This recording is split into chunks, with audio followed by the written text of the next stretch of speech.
أعوذ بالله من الشيطان الرجيم. إنما النسيء زيادة في الكفر يضل به الذين كفروا يحلونه عاما ويحرمونه عاما ليواطئوا عدة ما حرم الله فيحلوا ما حرم الله زين لهم سوء أعمالهم والله لا يهدي القوم الكافرين. يا أيها الذين آمنوا ما لكم إذا قيل لكم انفروا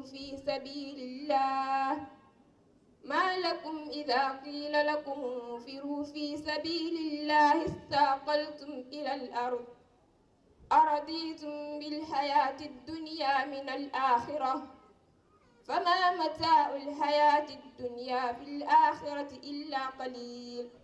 صدق الله العظيم. Mr. BI Group. Mr. BI Group ñoom poème lañ am. My name is Fatima Kota, a student from grade 5A.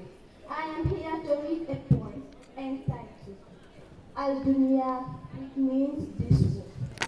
One day this world will move on without you.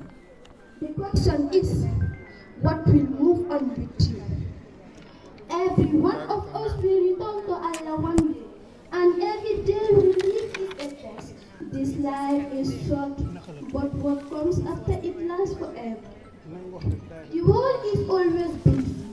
People are building, running and chasing things. But we were not created just to play or waste time. We were created for a purpose.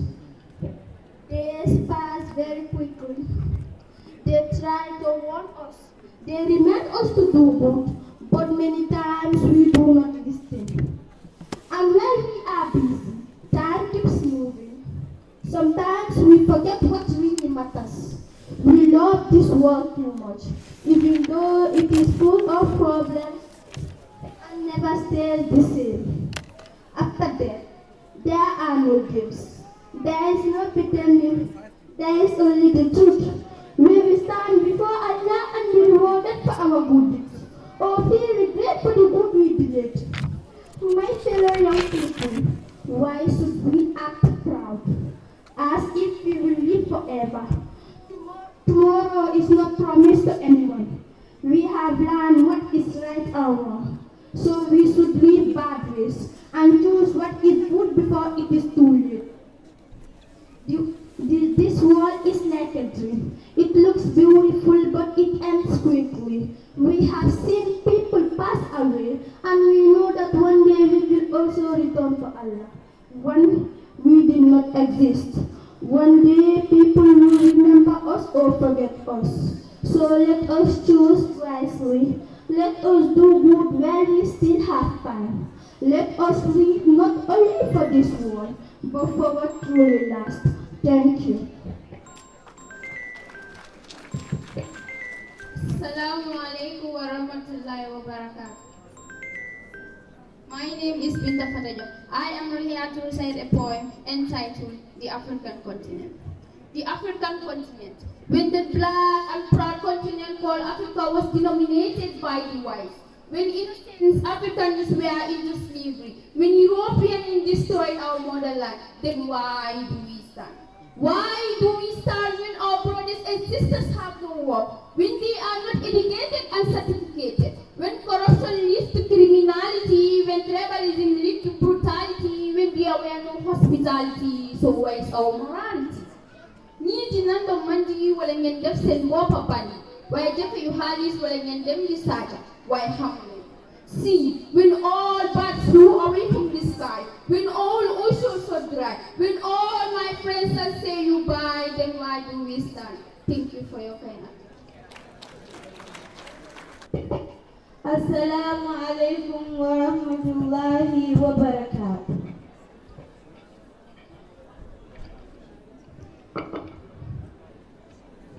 I am MUHAMAD, a student from MUHAMAD YADALIEU English and Arabic School. I am here today We are here today to read a poem that we quote from the motivators, entitled The Unspoken Truth. So sit back and enjoy. I am a beggar who tried to be hopeful, but right now, very hopeless, trying to be strong, but Spencer is not true.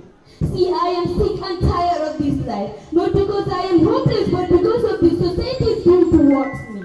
I am being segregated, discriminated, and isolated. My brother is a president and could not provide me with clothes in my eye. He's an ambassador and could not provide me with shelter. My father is a businessman and could not provide me with food. So why? Why do you depress me? Why don't you give me courage? And why? Why don't you help me? See, I do not deserve being called a beggar. It's just because I have nothing, absolutely nothing in here. Nyimake mecheti la njurole. Amake nidi ya tindogaliyana. See, this was never my hope, nor my dream, neither my goal. See, this is not what I work for. It's not what I hope for and prayed for. I wish you all knew what I have been through and going through. What on Jube, Yabalafan on Jube, Inyaye Milin Jube, Inyaye Burin Jube, Yokumbo. Funekinya Malbalofa. Funekinya Bukar Jarajaran. So have mercy upon us who deserve to be massively compassionate.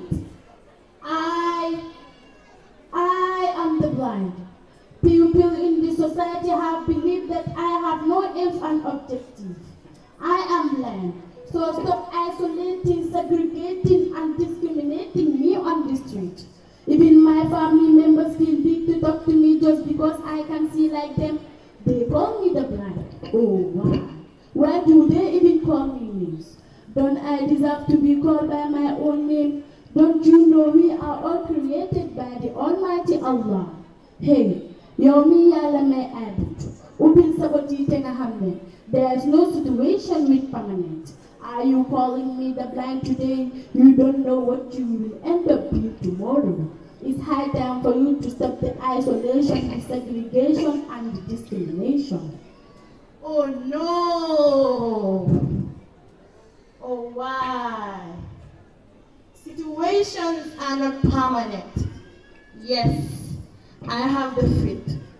I am the cripple. Few days before, having an accident that says goodbye. I was left with my mom who takes care of me every day and night, the one who played the role of a father, the one who comforts me, the one who sings songs just to make me happy when everything goes wrong. So sad that she also says goodbye. When I need her the more, I don't get the opportunity to do things by myself. I became lonely, helpless, and voiceless. People treat me unequal. Oh, why? Because Mamutu Makomnya. No one knows how situations can meet them. Man muna tumadah ni sama marami na sama tang kedaf malor. Where sama tang lor mata huna jitu masana. Consent yan. Lido ay taif when logaliyan. I am the cripple who don't have the opportunity to walk. Sitting on my wheelchair, pushing me every day and night was never my intention. Consent yan. Lido ay taif when logaliyan. Be compassionate to help me. Bulma torohal. Topatoma si ban burafet. It is a fact that most people live here. They know the true feelings of mine. I can't walk, but I will never give up. I will never give in until my death comes. I feel so sad when I pass by people who tend to run away from me. Some says I am dirty, others says I am stingy. If anybody runs away from me, then tell me. Who will give me an assistance? No food is given to me, for I am hungry. No water is given to me, for I am thirsty. I have no home to stay, for I am homeless. I have nowhere to go, for I am lonely. All my family members reject, neglect, and abandon me because they believe that I am not one of them. Oh, why? See, for you the ones pointing fingers at me, I am a human being, and I deserve to be treated like one. When I was 4, all I saw was people shaking their heads, moving their lips. What a miracle I thought it was. My friends, they never let me sit with them. They never let me play with them. Whenever I'm around, they run away. Afar, I saw their toxic laughter, their angry faces as wild as the devil. I wonder what kind of language they communicate. For all I know, they act so different from me. My mama is the only one who understands me. She is the only one who loves and cares for me. I still ask, who am I? What am I? Why is everything about me so different and difficult? Then comes when I was 12. The reality knocked on my face like an acid burn in my hands. See, I have a story that I want to tell. When I was young and talented, I had a long way to go. Don't let this flow or look me low. Just give me the road. I want to help you the road and give you all the harvest. Don't beat me, hit me, insult me. Just teach me and let me, don't rate me. Allow me to fly high and shine, brighter than the galaxy I was meant to be. Violence and hell uphold your land, the hetangin na yun fi among fi plus. Dahil sumasanyon, lo wah madega. See, I might not speak or hear you speak, but I am content of how I look. Be it little or much, my heart cannot bear to hear the tear of the ear. Cause you, yes you, I mean you, can be a solution. Fanaseka, dependent. Binta Dabo, the golden boy. Manu Ture, the aspiration point. Memuna Bajo, the diamond boys. We are the genius class. Thank you for your wonderful care and attention.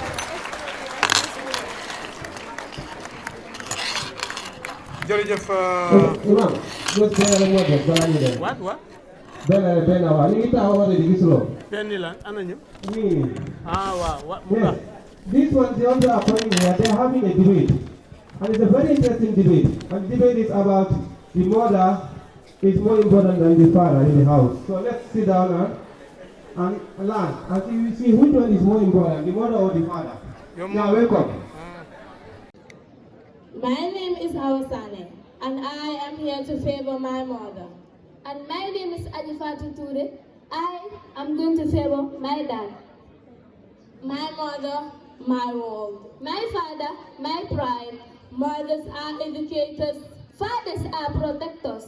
Mother comes to your rescue when father's calling. But father is calling to include manners and discipline. Mother holds heaven beneath her feet. Father is one of the gates to the heaven. Mother is described as the queen of the home and the heart of the family. And fathers are described as the king and the breadwinner of the family. A mother can stay away from her own parents, but cannot imagine to be separated from her children. A mother can bear enormous pain when giving birth to a child, but cannot bear to see a single tear in the eyes of her children. As my dear mom once said, a person should give respect to these two people. Number one, his mother, who nearly gave up her life just by bringing you to this world. Secondly, your wife, who left everything, her comfort and her support, just to come to you. Would you hold on a moment, please? Yéen jigéen ñi lu leen naxari mooy ñun góor yi ñoo leen dee jox dépense. Waaye yéen góor yi yaa leen dee jox dépense, waaye ñun ñoo dee tooga fobeere ak toppatoo njaboot yi. Ñun góor yi ñoo nekk imaam yi. waaye ku njëkk a dugal islam suñu yaay Xadija jigéen la. Yonentu Yàlla yëpp góor leen. waaye ñu jur yonentu Yàlla yëpp jigéen leen. Yàlla jigéen Yàlla malaaka. Yéen jigéen ñi ñun góor yi ñooy dugg fu nekk ngir lan ngir ñu bànnaxal leen.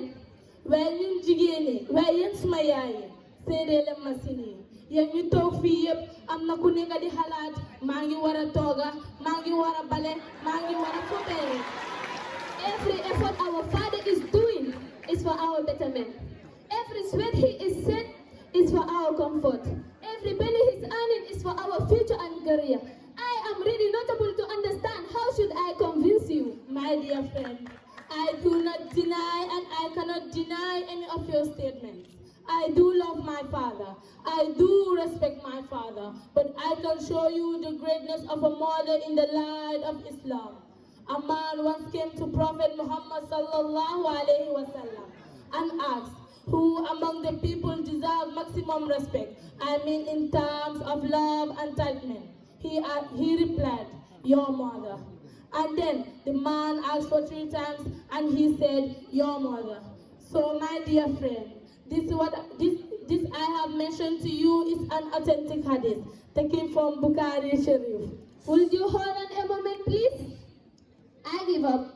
I stop my debate here. I cannot utter a single word any further. Now that you have mentioned the hadith of the Prophet Muhammad sallallahu alaihi wasallam, Now that you have mentioned the hadith of the Prophet Muhammad sallallahu alaihi wasallam, I am convinced wholeheartedly that the importance of a mother over a father is 3 times greater. And I thank you for convincing me. I declare that you have won the debate. My dear friend, it is not about defeat or victory. I can say the person who admits the truth is a wise person. And today, you have shown the respect you have for Prophet Muhammad sallallahu alaihi wasallam. And I am sure that in the eyes of Allah, you are surely a victorious person. Thank you. And today, may I have the honor of hugging a victorious person? You may. And we pray that Allah forgives all our parents for their shortcomings and grant them life and grant them Jannah in the hereafter. Thank you. I am Awasane, the intellectual motivator. And I am Hadifatu Ture, the golden voice. Thank you. Alhamdulillah.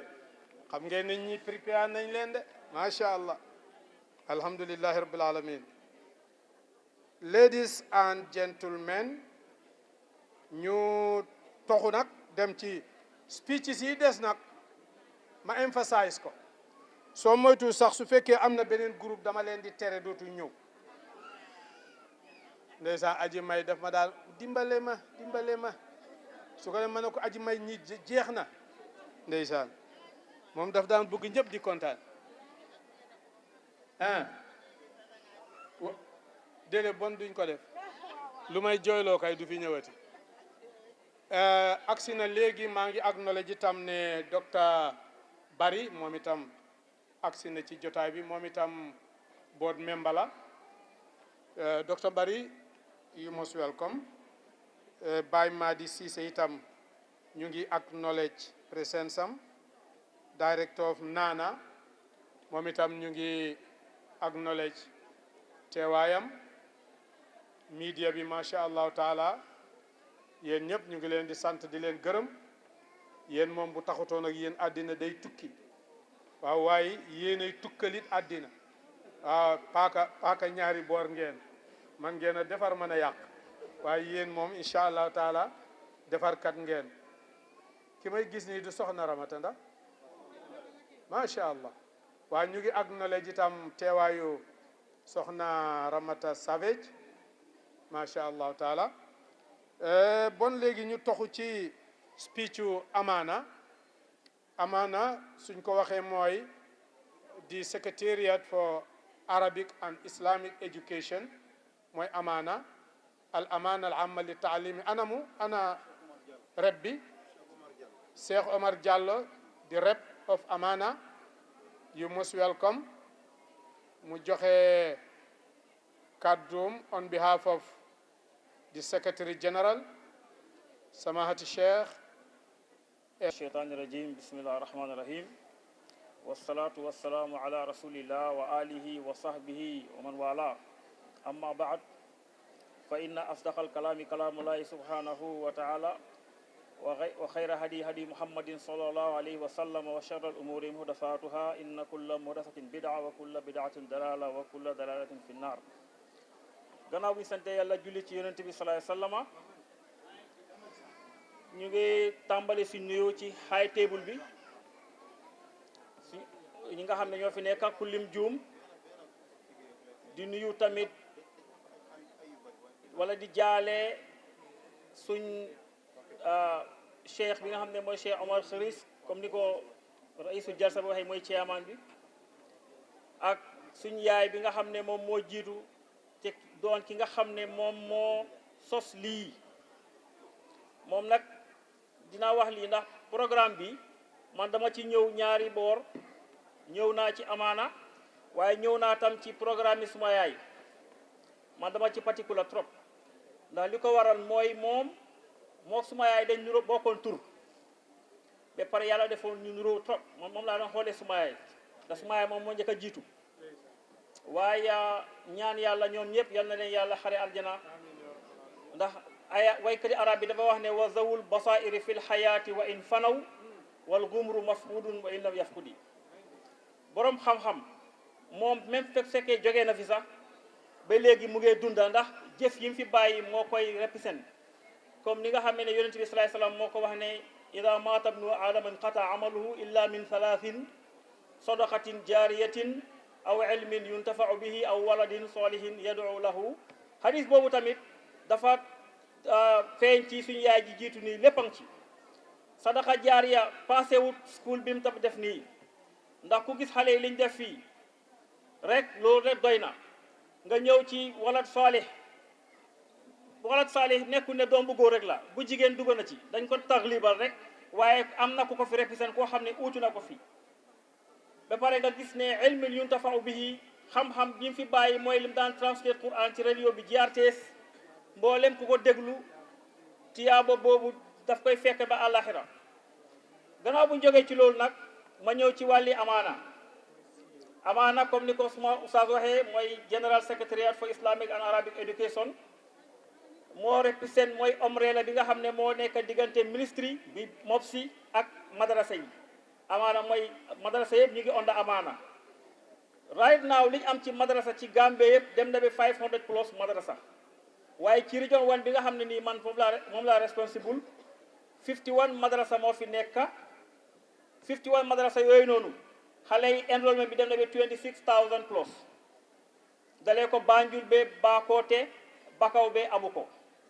waaye madrasa bii nga gis nii man nekkoon naa cluster monitor in 2012 13 ba 14 ba 15 waaye bii dafa nekk school boo xam ne moom di best la among the rest ba pare school bii ñun amaana mooy suñ seetu moo tax suñ sampul lu nekk ci lañ ko dee jëlee ndaxte waxtu wuñ ko jëlee du njee rus nit ku nekk tey boo doon bu la président oon sooy dem ci moom li nga yaakaar ci yére bi nga xam ne moom nga gën a fonk moom ngay sol ñun tamit suñu amee gan bu ñooy laaj pour madaris yi ci Gambie fii région 1 MUHAMAD YADALIEU leen dee teg te suñ ko tegee rek wallaay duñ ci dee rus kon nag loolu ngeen xam ko bis ni ki tey waaye soo gisee loolu di am tamit staff bi fa nekka ñu lay fecc liir bu neexee ndey jàpp ca mbagg ya xale yi soo gisee liñ démonstré fii di bi ci suba li ma gis yëpp soo gisee mun a am nañ gërëm seen staff bi mooy dalee ko ci Seyda Aïcha anti ami jëm bi ci oustaz yi fa nekk ak ci des yëpp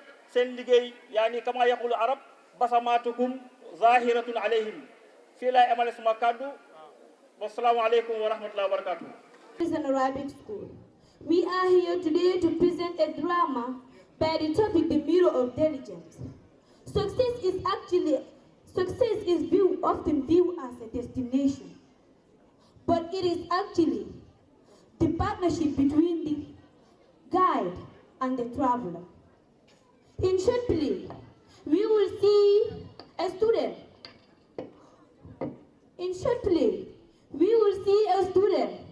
Who failed her exam and then blame the teachers of her own lack of effort. So sit back, relax, and enjoy.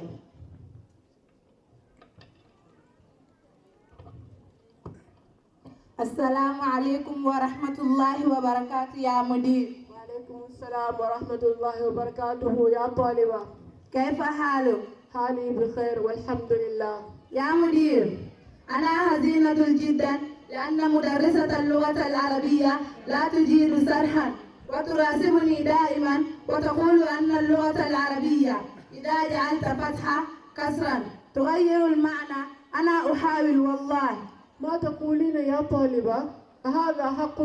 نعم يا مدير. ناديني الأستاذة. أجب إلى المدير. السلام عليكم ورحمة الله وبركاته يا مدير. وعليكم السلام ورحمة الله وبركاته يا أستاذة. سمعت أنك عاجزة في مهنتك وقاسية لا تجيدين الشر. أسمعت ما يقولون عنك؟ ألا تخجلين من نفسك؟ يا مدير، هؤلاء قوم لا يكادون يفقهون حديثا. أنا أخذ وقتي أشرح لهم من الألف إلى الياء وقليل منهم يستمعون لي وهي ليست منهم. يا مدير أنا أستمع. يعني خصام ما هذا؟ يا مدير، إذا سلها، هل تفهم الدرس حين أشرح؟ وهل تسألني حين لم تفهم؟ السؤال متوجه إليك يا طفل. لا. ترى يا مدير، هي لا تذاكر في البيت وتقول بأني السبب، وأقول لهم دائما أن المدرسة كسوق تأتي لتشتري ما تريد، ولكن تقول في البيت. تقول المعلمة الحقيقة. أنا أعرف ما هو المشكلة، ليست أنك ضعيفة، بل السبب أنك لا تفهمين الدروس ولا تسألين الأستاذة استحياء، وأنك لا تذاكرين في البيت. أما تعلمين يا طالبة أن العلم نور، واللغة القرآن اللغة العربية، وأنك لن تكتسب العلم بين ليلة وضحاها، ولكن بجهد والتزام يمكنك أن تطيع العالم. والعلم ضوء يطفئها الجهل، والجهل يكون بسبب الكسل. وأنا لما كنت في الدراسة ما عرفت سوى جملة مرحبا بك، ولكن اليوم ما شاء الله أعرف الكثير من المفردات. وأنا متأكد أنك إذا بدأت التذاكر لن تختلفي بين الفتحة والكسرة مرة أخرى، وستتفوقين في دراستك ومن بين المئات. حقا يا مدير. نعم. سأبدأ بالتذاكر ولن أتهم أستاذتي عاجزة عن الدرس. وأنت يا سيدة اللغة العربية شكرا على حضورك. أنا في الخدمة دائما. وأيها الناس أترك لك هذه القصيدة. بقدر الكد تكتسب المعالي، ومن طلب العلا سهر الليالي، ومن رام العلا من غير كد أضاع العمر في طلب المحال. تروم العزة ثم تنام ليلا، يغوص البحر من طلب الليالي، يغوص البحر من طلب الليالي. Indeed, by measure of toil is glory attained, and he who seeks peace through the night is sustained. Who craves for the height without struggle or care will waste all his life chasing dreams of air. You hope for honor, yet you sleep through the night. The pearl is for him who dives deep for his life. شكرا لكم. Rahmatullahi ta'ala wa barakatuh. My name is Fatima Z. Eswara. We are in grade 1. We are here to act a drama entitled Respect Your Parents. Sit back, relax, and enjoy. Tinga tinga. Tinga tinga. Baby tinga bekan lima kele. Matwana dena baki matseta. Dena ba.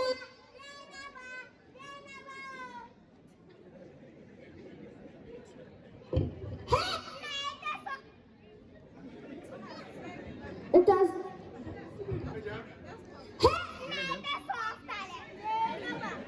تقلهما أف ولا تنهرهما. Do not say off to your parents. For them, you can never pay them. Na wata bilan tay. Nda fola kotek.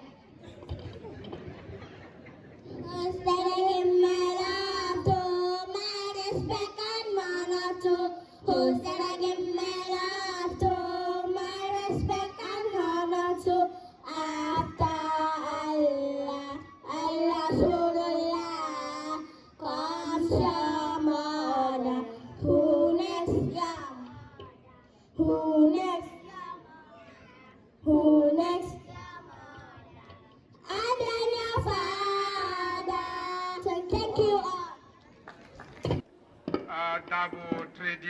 Company moom itam mu ngi ci jotaay bi Honorable Abdoulaye Ndiaye itam National Assembly member bu Banjul moom itam agsi na léegi ci jotaay bi ñu ngi koy welcome wa tabarakallahu jërë ngeen jëf xam naa ñi suñ defutoon ñoom itam danañ ñu mere lool waaye gis ngeen def bi am na ci solo lool ndax am li des sax nag barewul léegi defe naa sax ñi war a jëlaat speech nekkuñ fi because kenn ki Oustaz Dramé la I don't see him Oustaz Dramé kon boobu passé na keneen ki it nekku fi mooy Cheikh Thiebo Thiam moom itam nekku fi kenn ku ci ne waroon na fee am kàddu bon léegi rek ni ñuy def mooy dañuy proceed dem ci awards yi mooy certificate award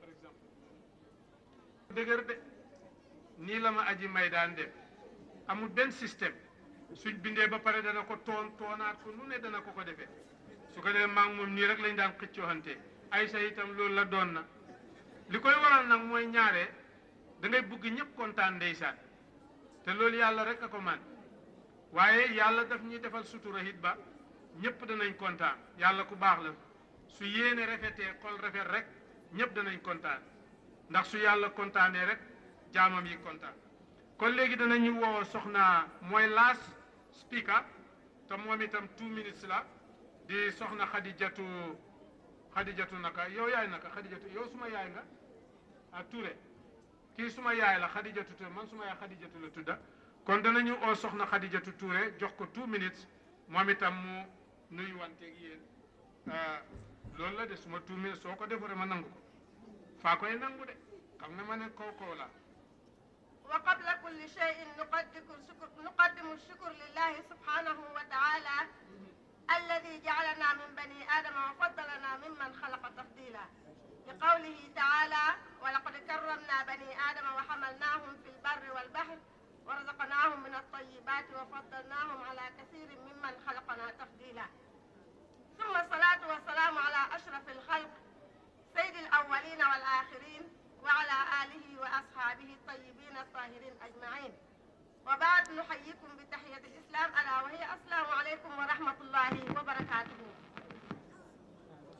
mbokk yi ñu bokk yàlla gannaaw bu ñu sante yàlla mi nga xam ne moo ñu def ñu nekk doomu aadama te mu gënal ñu si mbooleem loo xam ne bind na ko te moom mooy ki nga xam ne moo ñu ko wax ci alquraanam bu tedd bi gannaaw loolu ñu julli ci sangi way njëkk ak way mujj yépp di leen nuyu di leen balu àq te di leen baal àq di leen tatagal ci jotaay bii nga xam ne kenn ku nekk jël na ko def ko mu nekk bosam mbokk yi xam naa Aïcha Maodo yu ñu joxoon ne ñu waxtaan ci moom dañ koy tënk rek ndax dégg ngeen waxtu wi ñu jox dafa waxoon ne pour ñu waxtaan ak ci yéen bennoo tamit ñu fexe tamit fàttaliku wante ak yéen ci liggéey bi nga xam ne suñu yaay mi fi jógee liggéey na ko fi te loolu moom yaakaar naa kenn fàttewut ko ndax ñëpp teg nañ ci seen bët di ndokkelaat nag jullit yi ndax bennoo bi nga xam ne moom la ñu alquran waxoon gis nañ ko fii ndax alquran daf ne innamal mu'minuuna ixwatun fa aslihu bayna axwaykum yéen ñu gëm yàlla yéen ñëpp mbokk ngeen na ngeen yéwénal seen mbokk gi nag nuñ ko doon yéwénalee mooy lii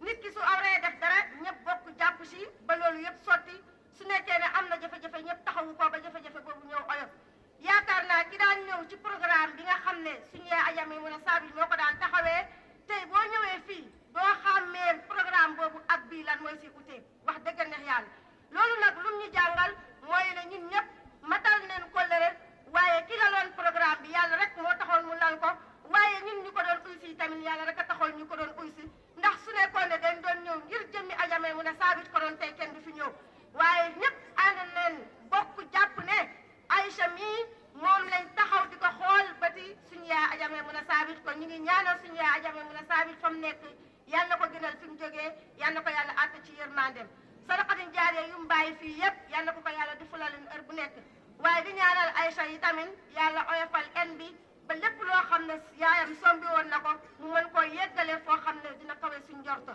kon yonent bi sallallahu alayhi wasallam moo ñu wax ne jullit ak moromi jullitam dañ war a mel ni tabax nag bi ci suuf mën nañoo wax ne moo rafetal bi ci kaw ndax soo gisee ngay nangoo wax ne tabax bii de rafet na dafa fekk mool bi nekk ci suuf nangoo suufewu kon moo feeñal bi nekk ci kaw waaye bi nekk ci digg bi tamit moo dëgëral bi nga xam ne moo nekk ci suuf moo tax mu ne al mu'min lil mu'min kal bunyaan yashuddu ba'duhu ba'da kon daal ci gàttal ñun ñëpp nañ fexe jàppoo nekk benn dimbalante àndandoor xàccandoor ndax diina lislaam bi diina bennoo la waxtu julli yi ñun ñëpp ñoo ko bokk ku nekk xam ne ne juróomi julli moo la war weeru koor yi nga xam ne si lay nekk ñun ñëpp benn oor leen ku nekk xam nga waxtu wi ngay xëdd ñun ñëpp ñoo ko bokkale waxtu wi ñooy dog ñun ñëpp ñoo ko bokkale bennoo googu aj Màkka su jotee ñun ñëpp ñooy àndandoor di wal néegam yàlla bi léegi nag lan moo war a jaar suñ diggante loo xam ne daf ñuy war a ñëw indi tàqale kon nañ ko génnee ndax néew doole gi julli di nekkee yëpp tàqale ko kii muy lii la kële lële la moo ñu ko yóbboo kon fekk ñu ngi nangoo ànd nekk benn rek incha allah luñ ekkatiku rek danañ ko man kon ñu ngi jéggalu balaa ñuy nangu mbaay bi rek oustaz ñu ngi jéggalu bu baax di leen balu àq wasalaamaaleykum wa rahmatulah. imam Malick Niang mi nga xam ne mooy imaamu jumaahi madrasatu Hajja May ak ñi nga xam ne ñooy naay bi yëpp teew nañ fi maa ngi sa Mariama léegi nag ñu toxu dem ci xam naa bu fekkee ne 2 minutes rek ndax dañoo jàppoon ne nekku fi mooy imam Gassama time bi itam dafa daf ñu xaw a sot ndax tusbaar mu ngi jot si imam Gassama nga taxaw nit ñi gis la xam liggéey bi ngay def England imam la ci London jiite naa sax ci jumaa xam ji ren bi ma fa demee ma fekk mu tukki ñoom ñoo fay tabax l'islam ci réew ma ñooy def ngénte yi ñooy jàngal suñ doom yi kon kooku su teewee ci jotaay bi nit ñi ñëpp war nañ koo xam sant ko ñu ngi leen di sant di leen gërëm bu baax a baax imam Gassama thank you very much léegi bon ñu toxu dem ci laas item bi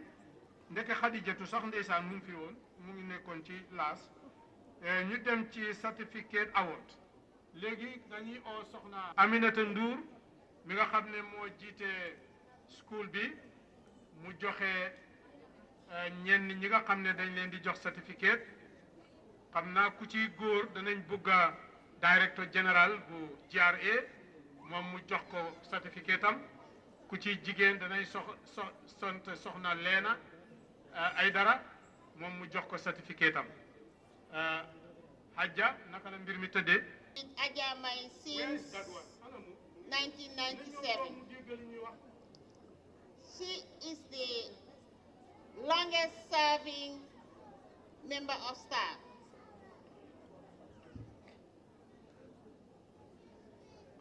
This member of staff will be recognized today as the longest serving staff of MUHAMAD YADALIEU English Arabic School. It started way back in 1997 when Islamic Cultural Center for Women and Children was established. She served the late proprietress with dedication, loyalty, and commitment. She served with sincerity and commitment. Her continued support, sincerity, and commitment to Aisha after the demise of Ma is a testament to her character and professionalism. She is much loved and appreciated, not only by the staff, but also the entire YADALIEU family. She is family within a family. She has a remarkable record of dedication and service. She embodies the values of hard work, honesty, and sincerity, and is a role model for us. Her loyalty and commitment are truly commendable. Thank you, Auntie Aret. May Allah reward you for all your efforts. Auntie Aret, Harriet Jara, Harriet K. Jara. Yes, can we have Lena?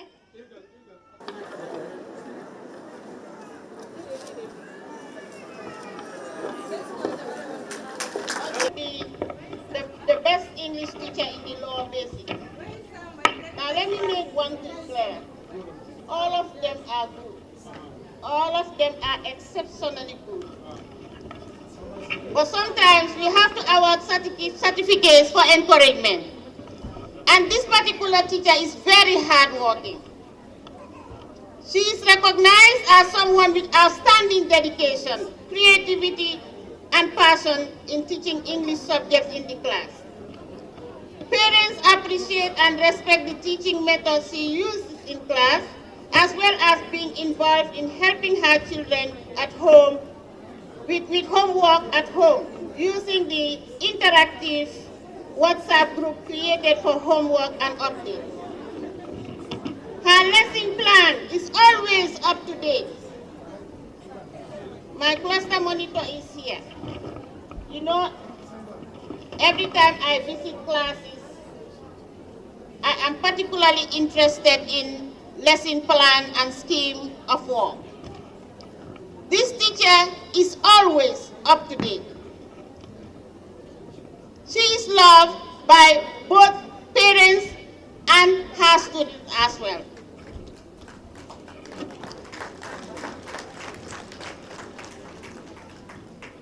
And this teacher is none other than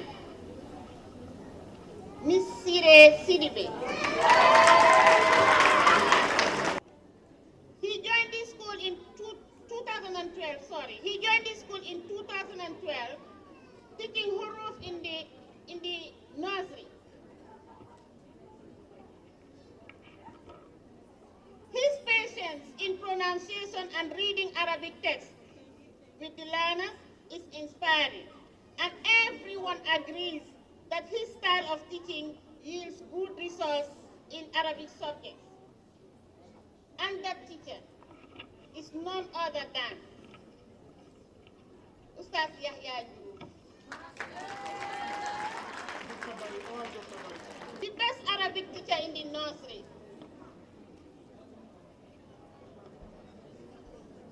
He is warm, encouraging, and patient, helping kids build a strong foundation with confidence and joy. He makes learning fun through songs and interactive games. His lessons are always engaging and memorable. He is none other than Abu Bakar Baro.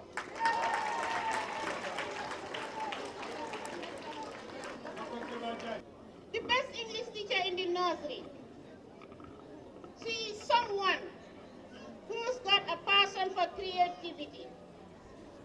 She has patience, empathy for creativity. She has patience, empathy, flexibility, and strong communication skills. And she is none other than Sadio Diallo. Okay, the best Quran teacher in the upper basic school. This Quran teacher encourages his students to foster a love of the Quran in their hearts. He is knowledgeable, inspiring, and supportive. And he is none other than Basir Kudrame. leen jàngal te booba attab lam am cab at ca ni ko borom xam-xam yi di waxee 18 years la am wala 21 years booba yonente sallallahu alayhi wa sallam daf daan invest time am effort am ci xale yi di leen jàngal di leen yar lam leen daan jàngal nag di leen ko yar yàlla suñu borom subhanahu wa taala wax nañu ko ci alquran ci aaya yu bare kama arsalna fikum rasulan minkum yatlu alaykum ayatina ci alquran gi moom la leen daan yar jàngal leen ko ñu xam ko xam la muy wax jëfee ko loola ci lañ war a tënku ci lañ war a nekk ñun ndax yonent bi sallallahu alayhi wa sallam ni ko yàlla waxee mooy rôle modèle bi su ko defee loola war naa nekk mbir moo xam ne mbir mi ñu yittewoo la Cheikh Ousmane mu ngi may wax ne ma waxtu bi njett nañu su ko defee ñu yemale foofu kàddu yi di jéggal bu baax a baax wassalaamu aleykum wa rahmatullahi wa barakaatu. waaye comme niñ ko xamee àq moom suñ fexee ba ku nekk ñu jox la liñ ci moom rek loolu mooy maandu loolu mooy justice mooy ku nekk nga jox ko li mu moom ne lim doon wax moom wax dëgg yàlla neex na dëggu na te itam baax na ñu ngi koy sant lool di sàkku ci moom mu jottali suñu nuyoo ci saadatu docteur Mbaye Keba Ka léegi ñu woo imam Gassama bu London moom itam mu am 2 minutes yoo xam ne dana ci nuyuwante ak yéen ñu continuer programme bi. wa nusalli ala rasulihil karim. Amma ba'd, respected elders, brothers and sisters in Islam, to each and every one of you, I say Assalamu alaikum wa rahmatullahi wa barakatuh. Fatab, Alhamdulillah, I am honored and privileged to be in a gathering of knowledge, in a gathering of knowledge seekers, in a gathering of scholars. For Tabarakallah, the importance of seeking knowledge cannot be overemphasized. It is so important that Allah Azza wa Jalla said to the Prophet, وَقُلْ رَبِّ زِدْنِي عِلْمًا. Ya Allah, say Allah, my Lord, increase me in knowledge. So that wherever there is knowledge, go for it. If that means spiritual knowledge, and if that means secular education, they are both important in the eyes of Allah. The first verse in the Quran instilled the learner to seek both spiritual and secular education, which this institution stands for. When Jibril came to the Prophet and said, Iqra, read, it wasn't specified. That means read and learn any knowledge that will benefit you. Then come Bismi Rabbika alladhi khalaq, in the name of your Lord who has created. So what takes precedence is spiritual knowledge. But any knowledge that can benefit, you need to go, I need to go, we need to go seeking for it, for Tabarakallah. It is said that the knowledge of science is the lost property of the believer, and he should grab it wherever he finds it. When Allah said in the Quran, إِنَّ فِي خَلْقِ السَّمَاوَاتِ وَالْأَرْضِ وَاخْتِلَافِ اللَّيْلِ وَالنَّهَارِ لَآيَاتٍ لِأُولِي الْأَلْبَابِ الذين يذكرون الله قياما وقعودا وعلى جنوبهم ويتفكرون في خلق السماوات والأرض ربنا ما خلقت هذا باطلا سبحانك فقنا عذاب النار. This verse is inviting every Muslim to go and seek and look out for and look after or look for any knowledge of science, if that means physics, if that means biology, if that means metaphysics, anything that is beneficial, verily in the creation of the heavens and the earth, and the alternation of night and day, لَآيَاتٍ لِأُولِي الْأَلْبَابِ, are signs for men of understanding. الَّذِينَ يَذْكُرُونَ اللَّهِ. Who are they? They are the ones who remember Allah while standing, sitting, and reclining, and they ponder over the creation of Allah. Then towards the end they say, Rabbana ma khalaqta hadha batilan subhanak. Ya Allah, you've not created this in vain. Glory be to you. You are far above imperfection. Save us from Jahannam. So let's go for it wherever knowledge is. And this is what this school stands for. Both secular and spiritual.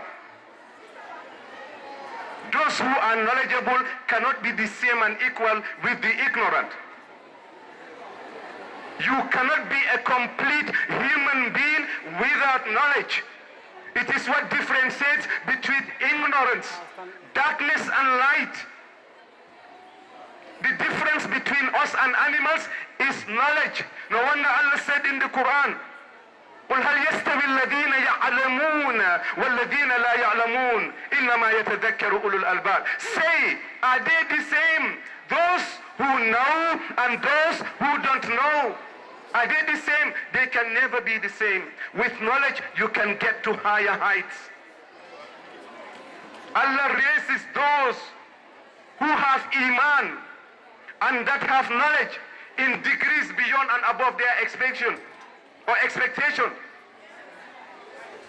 يرفع الله الذين آمنوا منكم والذين أوتوا العلم درجات. Allah raises to higher degrees, to higher status, those who have iman and those who have knowledge.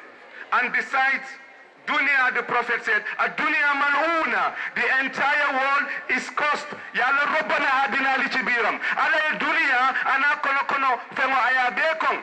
Except those who are in pursuit of illa dhikrallah wa ma walahu. Except the remembrance of Allah and that which facilitates the remembrance of Allah. Wa aliman, and a scholar, wa muta'alliman, and a student learning knowledge that is beneficial. On that note, for Tabarakallah, we are honored, we are blessed to be in this august and wonderful gathering for Tabarakallah. Aja Maimuna Savage is actually a role model to everyone. When I went to her school about 20 years ago, he just said to me, "Nyunge kumase, defal nyunyan." But the special thing about it is putting both together. When the Prophet said that if an individual dies, he leaves three behind. Ajah left everything. This is a testimony to that.